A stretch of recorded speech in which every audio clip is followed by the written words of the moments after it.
it's a little bit of work. I'm not gonna say this is an easy route, but literally you go in there like, hey man, you want to sell your house? You want to sell your house? You want to sell your building? You want to sell this? You want to sell that? Do you have anything else? Do you know anybody? And we've received some leads through doing that. I am super excited today, Mike. Why are you so excited, brother? Well, there's like 170 people who are very interested in the topic that you are going to do a deep dive today. And that is how to find off-market deals, man. You will interview Nate Barger. I'm gonna interview my main man. Yeah. We get this money, bro. So, kind of help out there on how to find like PRRR deals. That's right. Yeah, man. How to do it with hotels, apartments. Look, man, this is the place where you're gonna learn how to do real life Monopoly, baby. Yep. That's what we doing around here. Yeah. My man Dan, people know it. It is my birthday. Woohoo! It is. Yeah, it is my birthday, man. I made a half a century today. Half a century, man. A half a century, man. That's a long time. Hey, man. I am getting close. I'm getting close to that. You guys have questions and we have answers, right? In this book, 3 members of Apartment Investing Secrets ask questions and we will answer that using this book, From Broke to Millions. The most important part of the show is, what we call Mike's millionaire mindset monologue, right? Because if you think like a millionaire, you will become a millionaire. It's just a matter of time, right? But if you have the wrong mindset, then nothing you do, no techniques you will learn will ever work because you will always sabotage your success. And Mike will do a deep dive on that one, share with you how he thinks. And the more you think like Mike, then the more you will, get the results that he's getting. That's exactly what's happening with our mastermind members. So without further ado, guys, I'd like to introduce to you Mike Ely. For those of you who don't know Mike owns over 1,500 apartment units, 40 plus houses. That's right. Few parcels of land. And he and Nate, they buy hotels all over the country. That's right. And it's crazy. And you may be thinking, well, I need money to do that, right? But the thing is, Mike, lost everything back in 2000 to 2003. He had to move back with his parents, and sleep in the pink and lavender room with his, tiny bed with with the what do you call that? The stir for them boats. Yeah. I had a sailboat for a headboard. 30 years old and a twin bed on top of it. Yep. So he lost everything, essentially became homeless, and yet from all of that, right, from a negative bank balance, and a credit score so low it could have been a golf score, right? So guys, you have no excuses, right? Even if you have bad credit, no money in the bank, as long as you get the know-how and you have the right mindset and you put in the work, that's right, you can do it too. So again, guys, let's give a warm welcome to Mr. Mike Ely. Yeah, man. Hey, look, man, I'm vintage, baby. 1971, baby. You don't get that. There you go. Yeah. Well-aged original parts. All right, I got original parts right here. It's going down. You missing a couple, ain't you? What? Ain't you got half a lung or something? Oh, damn it. You just had to bring that up. Yeah, You're I'm such sorry. a hater. I am. Such a hater. What the hater? We're going to give a lot of great information. And when you listen to this stuff today, man, share it with someone else that you feel needs to hear this, man. And put some comments in here as we go through it. If you like something, give me a thumbs up. Like I always talk about, man, we at church and the pastor likes to talk a little more if you give him an amen. So if you give me some thumbs up, some hearts, or a especially shout those out. of you in Instagram. What can they put up in Instagram? Oh yeah, the Instagram they give me Mike hearts. some hearts. There you Yeah, go. there they go. There you go. Now, how you do that in Zoom? Can you do anything? Can you give them a high five in Zoom or something? I don't know. I don't know. Let me see you in the comments and Zoom. Yeah. Yeah, maybe we give this awesome T-shirt, Mike. Oh, you know what? That's what we're gonna do, man. Man, I don't have any muscles, but this shirt makes me look like a muscular guy. that's how good this shirt is. Okay. All right. All right, man. Let's talk about it, man. All right. How to find off-market deals. Single-family homes, man. Where can you find deals and not look on the market and not have to get into this bidding war?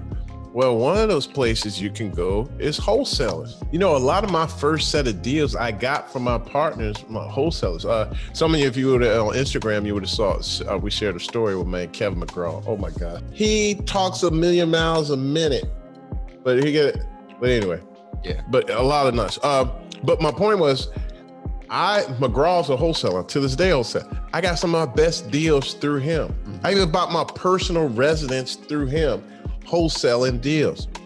A lot of people brought me deals. Attorneys, they do probate. Now, those are the ones you really want. Oh, yeah. Unfortunately, at someone's demise, they passed away, but they leave assets that nobody wants. Guess what? They probably never increased the rents. They probably need renovation. They probably need a lot of work. And guess what? You put the work in, you created forced appreciation. Yeah, and the heirs don't care. It's like, here, take it. You know, give me my money. Just give me $10,000. You can have this $100,000 house. I bought a lot of deals. Like a matter of fact, we just did another deal. They were actually alive, and they was like, look, it was 360 units. It was like, we're selling this so my heirs don't have to deal with it. And they weren't even in a money crunch. They just got rid of it. And then we bought another portfolio of 100 something units. No, 300 units, another 300 that we wholesaled about 150. We kept 150, right? Colonial and McFarland through the heirs of the family. Title companies. Man, get in relationships with your title companies. Mine's Priority? Yes, Priority. Rob Calabrese. That's my man. He tells me deals. You know, he calls me up. He's sitting at the table. You know, if you position yourself like, hey, I'm a cash buyer, you know, I can buy deals. And if you title company has some, you know, deals that are falling apart, let me know and I'll come in and save the day, right? Is that pretty much what you did there, Mike? Yeah, I mean, and then on top of it, as you said, my title company seen me in the tough times too, right? Like, not to say it happened, but like they're so confident in me, like, oh my gosh, something didn't go right? They've been in it.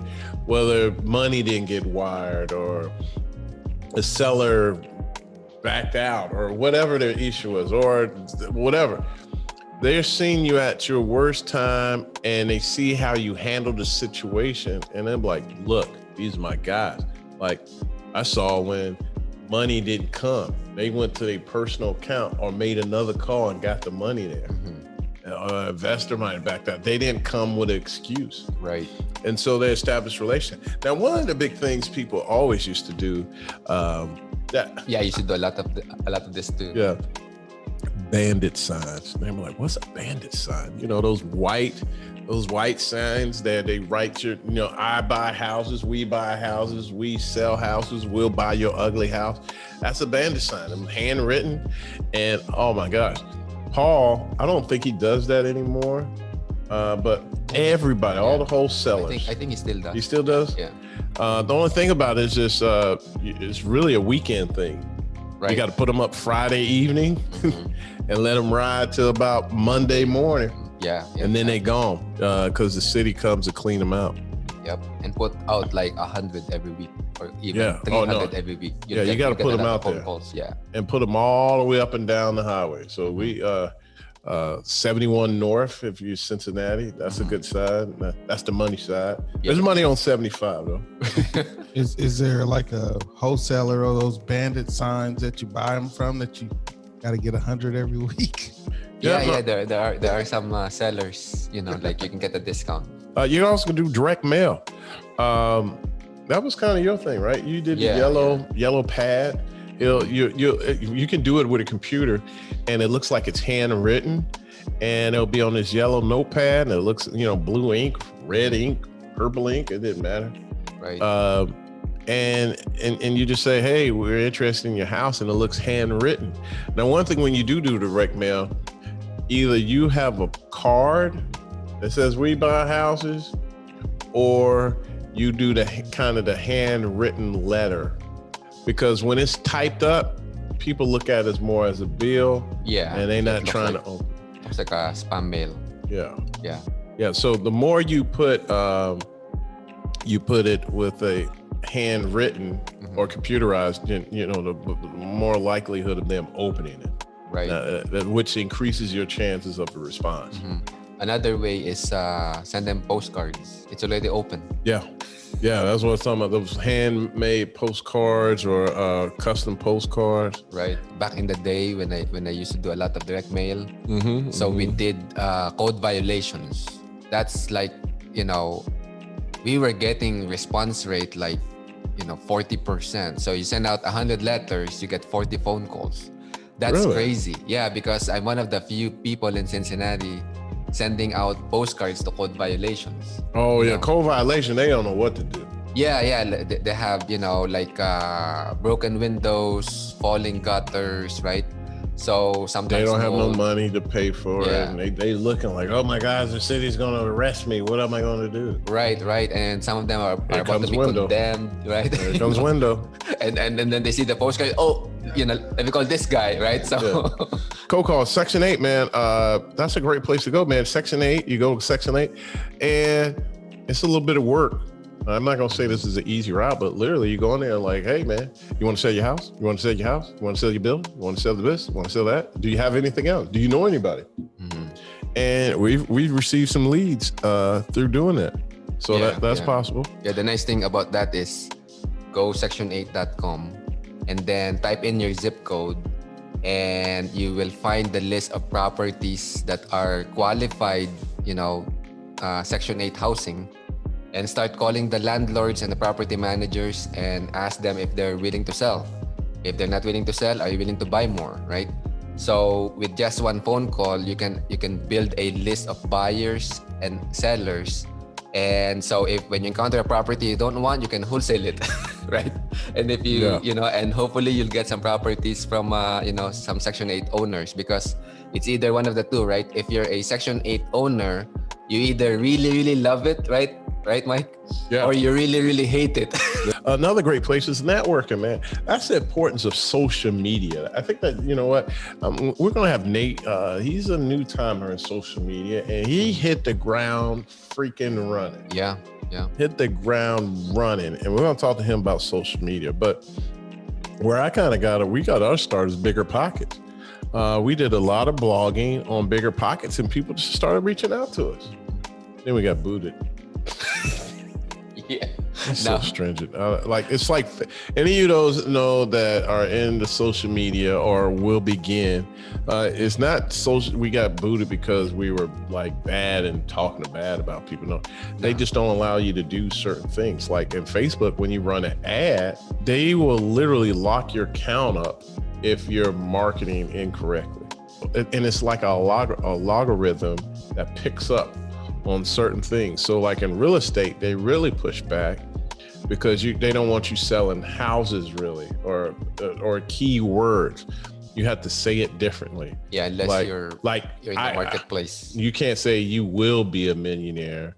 But do you want to change on Facebook? Yep. You got to say something like, and this is your opportunity to build wealth. Burr Invest, that's a great place to go. Apartment Investing Secrets, Wholesaler Group. So, man, get online, go to all these different web, whatever name you can think of, go to Facebook, type it in, find a group. Network. Your network is your net worth. Right. Because if you network with some people that got deals and you buy them, your net worth will increase.